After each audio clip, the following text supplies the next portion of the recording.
Hello everyone, welcome to mind boosting classes. इस video में हम देखने वाले हैं क्लास 6 चैप्टर 3 की एक्सरसाइज 3.4।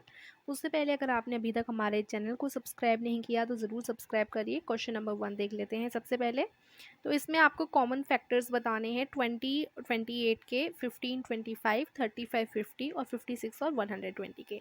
तो ABCD 4 पार्ट यहाँ आपको दिए गए हैं। और इससे जो प्रीवियस हमारी वीडियो थी, पिछली वीडियो में हम एक्सरसाइज 3.1, 3.2 और 3.3 ये सब कवर कर चुके हैं और इसमें हम फैक्टर्स क्या होते हैं ये चीज़ भी जान चुके हैं। तो अगर आपने पिछली एक्सरसाइजेज नहीं देखी तो डिस्क्रिप्शन में लिंक दे दूँगी, उसमें हम फैक्टर्स, मल्टीपल्स सारी चीज़ें जान चुके हैं। तो देखिए, इसमें मैं एक्सप्लेन नहीं करूँगी उन चीज़ों को, बिकॉज हम ऑलरेडी वो सब पढ़ चुके हैं पिछली एक्सरसाइजेज में। और अगर आपने वो एक्सरसाइजेस नहीं देखी उनकी एक्सप्लेनेशन वीडियो, तो ये एक्सरसाइज आपको उतने अच्छे से समझ नहीं आएगी, तो ज़रूर देखिएगा। तो ए है 20 एंड 28 के आपको कॉमन फैक्टर्स बताने हैं। तो फैक्टर्स सबसे पहले हम 20 के फैक्टर्स लिख लेंगे, किन नंबर्स की टेबल में 20 आता है। फिर 28 के फैक्टर्स लिख लेंगे, ठीक है। उसके बाद पहले हमने 20 के सारे फैक्टर्स लिख लिए, फिर 28 के लिख लिए। अब इसमें से आप आराम से कॉमन छाट सकते हैं, यानी जैसे 1 और 2 ये दोनों कॉमन है और 4 भी देखो कॉमन है। ये तीनों कॉमन का मतलब दोनों में है। 20 के फैक्टर में भी 1 है, 28 के फैक्टर में भी 1 है। 1 तो हर किसी का फैक्टर होता ही है। 20 के फैक्टर में 2 है, 28 के फैक्टर में 2 है ना। तो 1, 2, 4 ये दोनों के ही फैक्टर्स हैं, कॉमन है ना। तो हम लिख देंगे कि ये कॉमन फैक्टर्स हैं, ठीक है। तो हमारे 1, 2 और 4 कॉमन फैक्टर्स हो जाएंगे। उसके बाद ऐसे ही 15 और 25 के, तो 15 के फैक्टर 1, 3, 5 और 15 है, और 25 के फैक्टर 1, 5 और 25, ठीक है। तो देखो 5 मैच हो रहा है, 1 मैच हो रहा है, तो 1 और 5 कॉमन फैक्टर्स हैं। ऐसे ही 35 और 50 के निकालने हैं, तो 35 के फैक्टर्स हो जाएंगे 1, 5, 7 और 35, और 50 के हो जाएंगे 1, 2, 5, 10, 25 और 50। अब इसमें से कॉमन अगर हम देखें तो कॉमन क्या निकल कर आ रहा है, 1 और देखो 5, और कुछ भी कॉमन नहीं है, तो 1 एंड 5 आर कॉमन फैक्टर्स। 56 और 120 के तो कई सारे फैक्टर्स हो जाएंगे 56 के भी। और फिर हम इनमें से कॉमन निकालें तो देखो 1 मैच कर रहा है, 2 मैच कर रहा है, 4 भी मैच कर रहा है, और यहाँ से हमारा 8 भी देखिए दोनों में कॉमन है। तो इस तरीके से 1, 2, 4 एंड 8 ये कॉमन फैक्टर्स हो जाएंगे।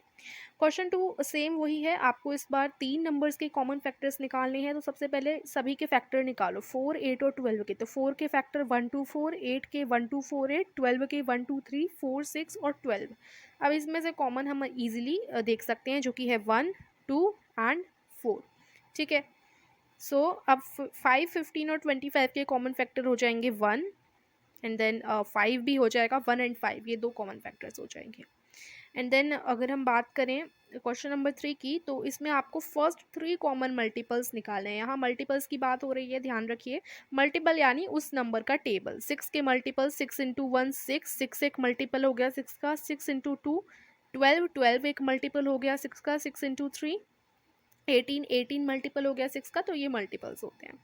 और अब हम देख लेते हैं इनके फर्स्ट 3 कॉमन मल्टीपल्स हमें निकालने हैं 6 और 8 के। तो सबसे पहले 6 की टेबल लिखो, 6 1 ज़ा 6, 6 2 ज़ा 12, फिर 18, 24, 30, 36, 42। ऐसे ही आप पूरी लिख देंगे, ठीक है।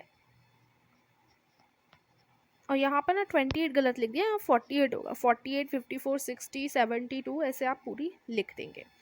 फिर 8 के जो मल्टीपल हैं वो आप लिख सकते हैं। एंड मैंने यहाँ डॉट्स इतने सारे क्यों लगाए हैं, डॉट्स का मतलब सो ऑन, फिर ये मल्टीपल्स तो चलते ही रहेंगे ना, ऐसा थोड़ा ना कि यहीं ख़त्म हो गए, ये तो सो ऑन है, तो ऐसे मैं डॉट ऐसे लगा रही हूँ, ठीक है। इसका मतलब और आगे भी कई हैं। तो अभी हमने सिर्फ फर्स्ट 3 कॉमन मल्टीपल ही बताने हैं, तो हम क्या करेंगे, पहले के 3, सबसे पहले के 3 कॉमन मल्टीपल हमें छांटने हैं। तो वो देखो 24, 24 ये पहला हमें मिल गया, तो ये फर्स्ट है। फिर देखो सेकंड हमें मिल गया 48 और 48, ये सेकंड है कॉमन। उसके बाद थर्ड हमें मिल गया 72, 72 ये थर्ड कॉमन मल्टीपल हो जाएगा। ऐसे ही आपको 12 और 18 के भी कॉमन मल्टीपल्स निकालने हैं, फर्स्ट 3। तो सबसे पहले इस 12 के मल्टीपल लिख दो, 18 के मल्टीपल लिख दो। कॉमन अगर देखे जाएँ तो 36, 72 और 108 हो जाएंगे। पहले 3 निकालने हैं, ठीक है। तो ये आंसर नंबर 3 हमने देख लिया। अब जल्दी से अगला क्वेश्चन देखते हैं। तो ये क्वेश्चन 4 है, इसमें आपको 100 से छोटे नंबर्स लिखने हैं, जो कि 3 और 4 दोनों की ही कॉमन मल्टीपल्स हैं। तो देखो सबसे पहले 3 के हम सारे मल्टीपल लिखेंगे 100 से छोटे छोटे। तो 3 3 का आप लिखते जाओ, 3 की टेबल लिखते जाओ, 3 की टेबल लिखते जाओ। आप ना क्या करो, 3 लिखा, उसके बाद उसमें 6, 9, 12, 15, 18, 21 ऐसे आप लिखते जाइए, ठीक है। और तब तक लिखते जाना है जब तक कि 99 ना आ जाए, या फिर 100 से नीचे तक ही लिखना है, ठीक है। जब 100 या 100 से ऊपर वाली संख्या आ जाए तो आप मत लिखिएगा उसको, ठीक है। ऐसे ही 4 के मल्टीपल लिखोगे आप 100 तक, उसके बाद हम क्या करने वाले हैं, उसके बाद हम करने वाले हैं ऐसे ही मल्टीपल्स को काउंट जो कि दोनों में कॉमन है, यानी एक जैसे। तो देखो 3 इधर है लेकिन इनमें नहीं है 4 के मल्टीपल में, तो इसे आप अच्छे से चूज करोगे कि कौन से कॉमन मल्टीपल हैं। तो कॉमन मल्टीपल कौन कौन से निकल कर आएंगे, 12, 24, 36, 48, 60, 72, 84 और 96, जो कि कॉमन रहेंगे 100 तक, ठीक है।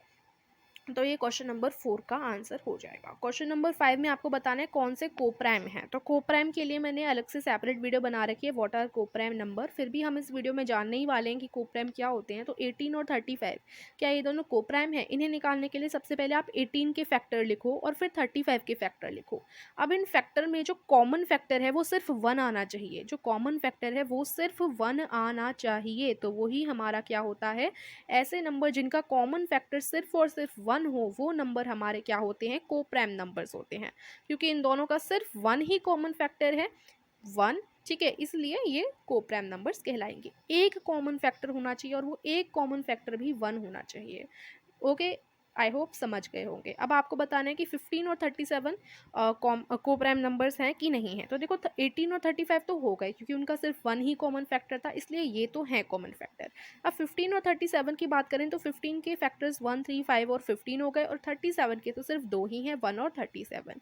तो अब इसमें से कॉमन भी सिर्फ 1 है, तो इसका मतलब ये दोनों 15 और 37 भी आपस में कोप्राइम नंबर्स हैं।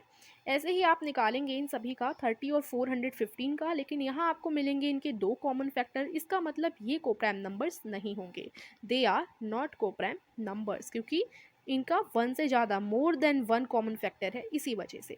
यहाँ पर भी देखो 1 से ज़्यादा 2 कॉमन फैक्टर हो गए, तो ये भी नॉट कोप्राइम है। उसके बाद यहाँ सिर्फ 1 है कॉमन फैक्टर, तो दे are coprime numbers.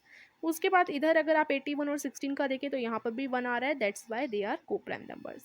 Question number 6 देख लेते हैं। आपको एक ऐसा नंबर बताना है, मतलब देखो एक ऐसा नंबर है जो 5 और 12 दोनों से डिविजिबल है, दोनों से डिवाइड हो जाता है। तो by which other number will that number be always divisible? अगर वो 5 और 12 दोनों से डिवाइड हो जाता है तो और किस नंबर से वो हमेशा डिवाइड होगा? जैसे देखो 5 और 12 दोनों से डिवाइड होता है ना, तो हम क्या कर देंगे, सिंपली 5 इंटू 12 कर देंगे। आंसर क्या है, 60 आ गया। तो वो जो भी नंबर होगा ना वो इस 60 से ज़रूर डिवाइड होगा, ठीक है, समझ गए? ये हमारा होता है, आप देखेंगे ऐसा ज़रूर होता है। जैसे अगर हम 2 का एग्जांपल लें तो 2, 4 और 6 दोनों से डिवाइड हो रहा है। 2 एक ऐसा नंबर है जो 4 और 6 दोनों से डिवाइड हो रहा है, राइट।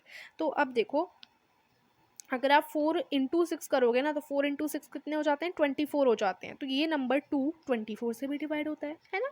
तो ये चीज़ होती है। और ऐसे ही अगर कोई नंबर 5 और 12 दोनों से डिवाइड होता है तो 5 इंटू 12 कर 60 से भी वो नंबर ज़रूर डिवाइड होगा, ठीक है। तो ये हमारा आंसर हो जाएगा। फिर देख लेते हैं question 7। A number is divisible by 12, by what other number will that number be divisible? एक नंबर 12 से डिविजिबल है तो और किस नंबर से वो नंबर डिविजिबल होगा? तो 12 के जितने भी फैक्टर हैं उन सभी में 12 तो आता ही है। 12 के जितने भी फैक्टर हैं 1, 2, 3, 4, 6 और 12, इन सब में 12 तो आएगा ही, और वो नंबर 12 से डिविजिबल है, इसका मतलब 12 के फैक्टर से भी डिविजिबल है ना। तो इसी वजह से हम लिख सकते हैं कि अगर नंबर 12 से डिविजिबल है तो वो 12 के फैक्टर्स 1, 2, 3, 4 और 6 से भी डिविजिबल होगा, है ना। फैक्टर्स क्या होते हैं जिनकी टेबल में 12 आए, ओके। चलिए अब देख लेते हैं आगे। अच्छा यही था, क्वेश्चन नंबर 7 तक ही थी ये एक्सरसाइज। आई होप आपको समझ आए कि बड़ी सिंपल, इजी और छोटी एक्सरसाइज थी। तो इस वीडियो को लाइक कीजिए, चैनल को सब्सक्राइब कीजिए। Thank you for watching.